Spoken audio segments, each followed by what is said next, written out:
Mercedes qora bayir qidirayotgan oq ukalarimizga bitta zo'ri chiqdi. Buni narxini 14 ming qilib beramizlar. Agar bu Toshkent shahriga sotiladigan bo'lsa, shu 3 ta to'yi bor ekan, to'ylari bilan yurib turgan mashina chiqaverasizlar. Shunday istoriyalarga qo'yib, paddeshida bo'lib, hamma o'sha qidirib yurganlarga jo'natib qo'yinglar, joninglar sog' bo'lsin. 1999-yil probegi 300 ming, 220 bu aslida longi. Okamiz buni pul ketsin, obro' ketmasin deb polnik 222 qilib ekanlar, retail qilib.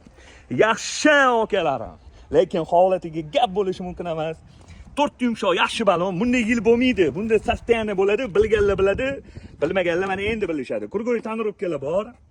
Salon holatlari yaxshi, родной zalotoyim yaqini, polli elegantaro. Fantastik chexollar zo'rin taqtilib, kovrigiga gap bo'lishi mumkin emas. Salonlarda qirilgan, chizilgan, ko'ngilni xira qiladigan joylari yo'q. Shu mayda ishi bor ekan, bitta qarab olasizlar, o'sha qarab o'tganda motoriga mehr berib o'tib ketasizlar. Xo'p, 1999-yil 220 ni 222 qilib olgan ekanlar. Restaйл buni narxini 14 mingga berib yuboramiz, bosinglar.